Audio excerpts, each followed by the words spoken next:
Audiobook Paradise presents The Summary of Lying by Sam Harris. Probably lie right now as you're answering this question. Because whether we realize it or not, human beings lie all the time. We lie to avoid offending someone, like when we tell a friend that that dress doesn't make them look fat. We lie to protect someone else's feelings, like when you tell your mother-in-law that you really love her potato salad even when it's dreadful. We feign enthusiasm in response to gifts we don't want, even though we know perfectly well that we would never wear that dress in public or put that painting up in our homes. We lie to get out of trouble, like when you tell your teacher you forgot your homework at home. In fact, you never did the assignment in the first place. We lie about small things and big things with an equal opportunity cavalierness to our deception. And often, we even lie to ourselves. The latter category might seem like the least insidious subtype of a lie because, after all, if we're only lying to ourselves, no one else will get hurt, right? Wrong.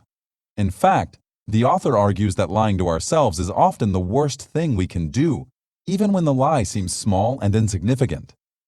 We might, for example, see nothing wrong with telling ourselves that we'll take out the trash when we get home, or that we'll get up early and check off those items on our to-do lists tomorrow.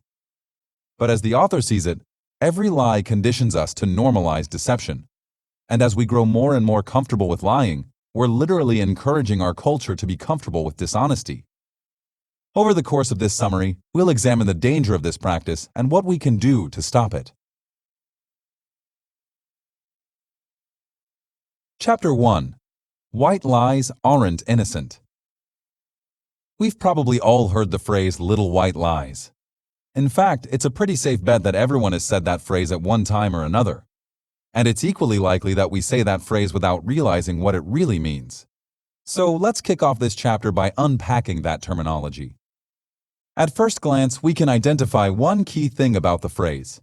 It places significant emphasis on the use of diminishing language. Diminishing language can best be defined as something we say to minimize the impact of our words or a certain topic. For example, if you've ever tried to broach a difficult subject with someone or worried about how your words will be received, you might say, "Sorry, but I just wanted to talk to you for a minute." Whether you realize you're doing it or not, when you employ words like just or for a minute, you're diminishing the value of what you have to say. That's because just implies insignificance. It's not a big deal, it's just whatever you wanted to say. Likewise, for a minute hints that it won't take up much time and shouldn't be an inconvenience at all. So when you put that all together and say, "Sorry, but I just wanted to talk to you for a minute," what you're really saying is, "I'm so sorry to bother you or imply that my words are of any value at all, but I wanted to take a fraction of your time to talk to you about something that totally isn't a big deal anyway." This approach may sometimes be helpful because it works on some people. Because you're inviting them to devalue you and your time, many people are only too glad to do so. So you might get a minute of their time and they may not be too rude about it. Well, the same principle applies to the use of the phrase little white lies. If we unpack this phrase using the same critical lens, you'll notice that the whole phrase is littered with diminishing language. For example, little automatically infers that what we're dealing with is not a big deal. Sure, it might be a lie, but it's only a little insignificant lie. Likewise, the use of the word white invokes our relationship with color psychology. We instinctively associate the color white with innocence, purity, and simplicity. So when we describe a lie as being little and white, we're canceling out the negative association of the word lie and implying that because the lie is little and white, it must be harmless and therefore okay. And thanks to the pervasive spread of little white lie ideology, human beings have concluded that any number of deceptions are okay as long as they fall into the little white lie category. But if you've ever had a little white lie backfire on you, you know that they can be dangerous too. For example, let's imagine that your best friend gets a new pair of boots. Bright red cowboy boots with lightning strikes down the sides to be exact. And he asks you if you like them. You think they're the most ridiculous things you've ever seen. You think they make him look like an idiot. But because our society has conditioned us to believe that it's better to be nice or not offensive than honest, you feel pressured to say something that will ease his feelings. So you tell him you love them. In fact, because you feel so guilty about the difference between your words and your true feelings, maybe you even go a little overboard and carry on about just how much you love them. You probably feel worse by the end of the conversation, but no harm done, right? You said the right thing. Or at least that's what you think until he comes over to your house the next week. He's carrying a gift box, and you have a sinking suspicion that you know exactly what's in that box. Unfortunately, your suspicions are correct. Because you said you loved them so much, he's bought you your very own pair of stupid boots to match. And as you quickly discover, it turns out that they were very expensive. Now you feel even worse, and under a lot of pressure too. What should you do? Should you be honest with him and admit that you hate the boots? Do you kindly tell him to return them and get his money back? Or do you continue to protect his feelings and your little white lie and wear boots that you hate for the sake of your deception? This example might seem a little extreme, but the scary truth is that it isn't far-fetched at all. Something like this could easily happen as a result of a little white lie. So as you begin to think critically about your mental and moral classification of lies, you might do well to start by asking yourself a question. Are little white lies really so innocent? And more importantly, are they worth it? Chapter 2. The True Impact of a Lie. Have you ever listened to a friend gossip about someone else? Have you ever sat, silent and complicit, as they tell you things like, I told her blank, but I really thought blank? Or maybe you've had a friend tell you how much she hates someone's outfit seconds before she tells that same person how much she loves their clothes. If any of these things have ever happened to you, you've probably noticed that it's impacted your opinion of your friend. Even if your opinion has only changed slightly, or your discomfort has been subtle, it's still there. Why? Because in each scenario, you've just watched your friend lie right in front of you. And anytime this happens, it's unavoidable to wonder, is she honest with me? What does she say behind my back? What does she tell people when I'm not around? But if you'd never witnessed your friend lying, you might never have thought those thoughts. These examples illustrate the fact that even little white lies can permanently change our relationships with others.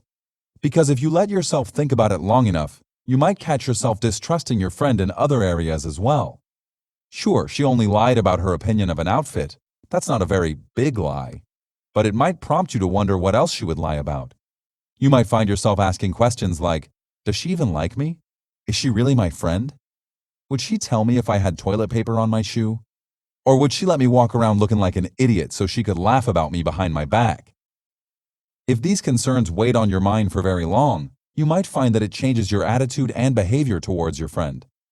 You might not be yourself in her presence, for example. You might be reluctant to confide in her. After a while, you might get so nervous that you start to avoid her altogether. So, if even small lies can have this effect, imagine the power of big lies. Imagine if you caught your partner in the act of cheating on you, or found out someone you trust was sharing your private information. Betrayals such as these can have a profound impact on your relationships with others and your view of the world.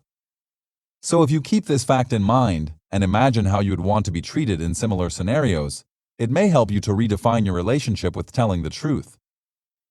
However, there's no doubt about it, being honest can be tough.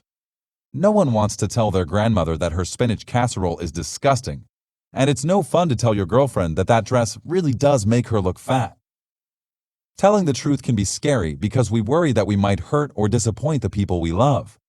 Often, it feels easier to tell a palatable lie because we hope that will make everyone happy. But the old adage really is true. If people truly value your friendship, they'll respect you for being honest with them. And deep down, most people would rather hear the truth, even if it's painful, because they know it means that they can trust the people in their life. With that said, it's important to remember that telling the truth doesn't mean you have to be mean. You can always speak the truth in love, even if you're communicating something difficult. For example, if you hate your grandmother's spinach casserole, you don't have to say, "Oh my God, this is the worst thing I have ever tasted." Rather, you can kindly and respectfully say, "Sorry, this isn't my favorite. It's not that I don't like your cooking, I'm just not a big fan of spinach." Likewise, if you're trying to be honest with a friend about her outfit, you can lovingly say, "I feel like it doesn't really suit you. You're so pretty, but I just don't think that dress brings out your beauty." If you feel that it's appropriate for the occasion or that it would be well received, you can even tactfully point out specifics like, "Yellow might not be your best color," or "That shirt is a bit tight, so I feel like it's not super flattering. All of these statements are truthful, but tactful. And if your friend is really your friend, they'll appreciate the fact that you were honest with them and told them something that would benefit them. Because you took the time and effort to communicate the truth in a loving way, they'll recognize that you're kind and supportive and that you have their best interest at heart. Most people would rather have a friend like that than a yes man, so it's highly likely that your friendship will grow stronger as a result. So don't be afraid to be brave and speak the truth. Chapter 3. Lies are a lot of work. Have you ever heard the quote that says, "Oh, what a tangled web we weave when first we practice to deceive"? Sir Walter Scott said that in 1808, and his words still ring true today. That's because maintaining a lie can actually be very hard work, and it can generate a great deal of mental distress. We saw this in the first chapter on a very small scale when we considered the hypothetical example of the boots. In this example, we could see how stressful it might be to keep up the lie about liking the boots. But can you imagine how that stress would intensify if you were lying about something more serious, like covering up a murder or the fact that you were cheating on your partner? Sometimes, when we want something badly enough, like the ability to sleep with someone behind your partner's back, it's easy to delude ourselves into thinking that the facade wouldn't be too much work. But once you start lying about where you went, who you were with, and who you were talking to, you have to keep track of everything you said and who you said it to. And depending on the nature of your lie and the people you're lying to, you'll probably have to tailor your lie to fit your audience. Now you have even more details to remember. And if you've ever misplaced your car keys or walked into a room only to wonder what you came in here for, you already know one thing. Human beings are inherently forgetful. This means that, eventually, you're going to slip up. As a result, the pressure to keep up your lie and avoid being caught can create significant distress. It might even result in the development of anxiety or depression. By contrast, telling the truth can be unpleasant. If you've done something offensive or objectionable, owning up to your actions might even result in some negative consequences. But one thing is for certain, you never have to keep up with the details of the truth. You never have to spin a complicated web and ensure that you never get caught out. The truth may bring some unwanted results, but it will ultimately bring peace of mind. And in the end, that truly is the best option for you and everyone else in your life. Because even if you've hurt someone close to you, they're more likely to forgive you if you admit what you did and apologize than if you lie to them and break their trust.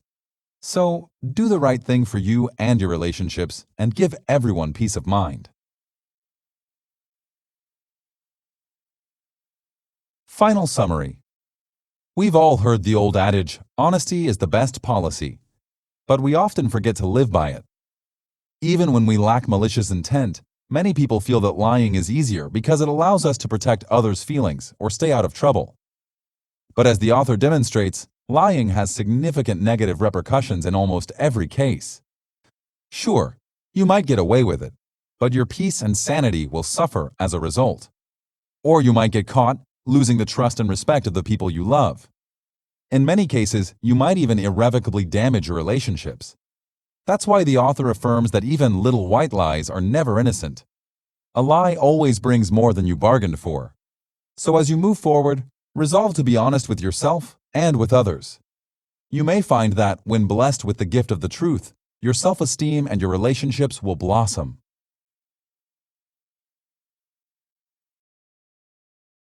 Thank you for listening to Audiobook Paradise.